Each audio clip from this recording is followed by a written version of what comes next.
Hello students, myself Grishma Dalal from Faculty of Pharmacy Dr. Subhash Technical Campus, Pharmaceutical Engineering Filtration 1.2. Today we are going to discuss about this. At the last video that you saw was filtration 1.1. So please stay connected with these digits.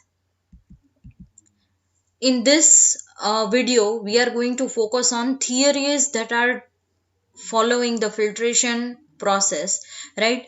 The first thing that you need to understand is the rate is equal to driving force by resistance. You might be wondering what is this, right? So the rate of filtration may be expressed as volume per unit time, right, as it is written here dv by dt. You should understand that any flow of liquid through a filter follows basic rule that govern the flow of any liquid through the medium offering resistance. There is definitely resistance when you start the process of filtration. You should know that there will be some resistance, and by that resistance your solid will be retained, right, or the filtration process will occur, right? So it is not only the force, driving force, but also resistance is responsible and affect the rate of filtration, right? The driving force is the pressure differential between upstream and downstream, right? Force can be anyway, upstream or downstream, but resistance here is not constant. You should understand that resistance is not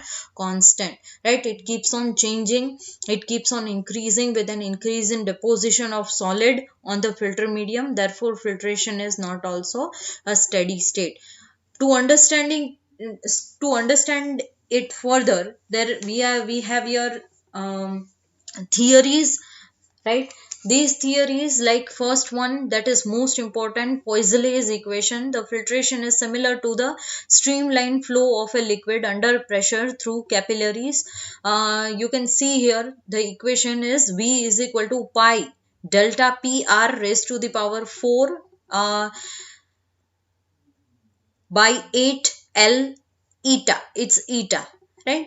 V is equal to rate of flow, that is volume of liquid flowing in unit time. How much volume of liquid flows in unit time, that is denoted by V. Delta P is the pressure difference across the filter, across the whole filter. What is the pressure difference? R is of course the radius of the capillary in the filter bed. L is equal to thickness of filter cake, and eta is the viscosity of the filtrate, right? In last video we have already seen all the definitions. What do you mean by filtrate, filter cake, right? So if you are finding any difficulties, then you can follow the last video, right? Here what Poiseuille has focused, he is saying that the filtration is similar to the streamlined flow of a liquid under pressure. No matter how much pressure it is applied, but streamlined flow of the filtration is observed, right? It will be a little bit of straight. If the cake is composed of a bulky mass and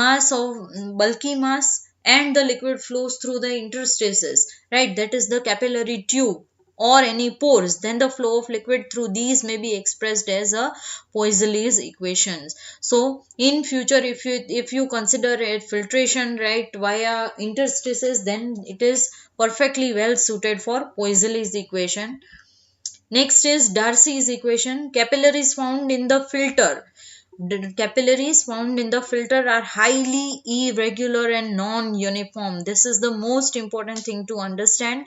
Darcy's equation focuses and tells us about that how the filtration and filter is highly irregular and it is not uniform, right? Therefore if the length of capillary is taken as a thickness of bed, a correction factor for radius is applied so that the rate equation is closely approximated and simplified, right? So to understand this further, there are some factors that influence the rate of filtration, which you can see in the Darcy's equations, right? V is equal to Ka delta P divided by N. It is not N, it is eta by L, right? So it is almost the same, only the change is K, which is K is a permeability coefficient of the cake, A is surface area, right?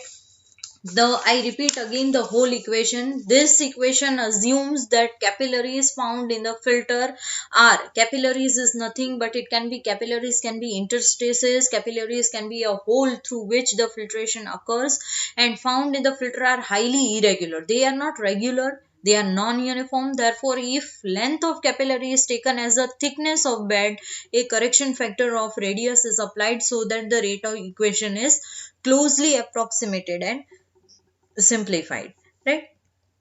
The next is Koizumi-Karman equation. You can spell it the way you want it, right? Koizumi-Karman equation, right? V is equal to A divided by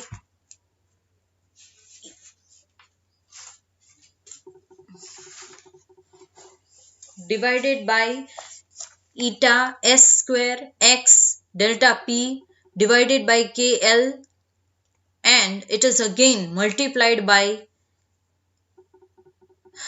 epsilon raised to the power 3 divided by into the bracket 1 minus epsilon whole raised to the power 2, where epsilon is porosity of cake bed, specific surface area of particles comprising the cake, that is generally in meter square or meter cube. K is Koizumi constant or Koizumi constant. Usually it is taken as 5. Now, by looking just to the equation, we cannot know what it wants to tell. So, Koizumi-Karman equation is made applicable to porous bed based on capillary type structure by including additional parameter, right, which is widely used for filtration, right? In this, the terms that are shown, constant, which I already told that it is generally Koizumi constant is usually taken as phi. The effect of compressibility of cake on flow rate can be appreciated from these equations, since the flow rate is proportional to this epsilon, right? A 10% change in porosity can produce almost threefold change in V, right? V is, as I mentioned, if you forgot about V is nothing but it is the rate of flow, which I already mentioned in the first equation, that is Poiseuille equation. V is what? Rate of flow, right? So it can create changes. Koizumi-Karman, if you it is just a mathematical derivation of, if you want to understand deeply, then there will be a huge change in V if you try to change any porosity values, right? But there are some limitations to Koizumi-Karman equation. Koizumi-Karman does not take into account the fact that depth of granular bed is less than the actual path traversed by the fluid. The actual path is not straight throughout the bed, but it is sinuous or tortuous, right? So that these are the few theories, the most important theories that are affecting the filtration. In our next lecture, we will continue and focus on factors that affect the filtration. Thank you so much, and please stay connected, and make sure to watch the next video to continue the lecture. Thank you.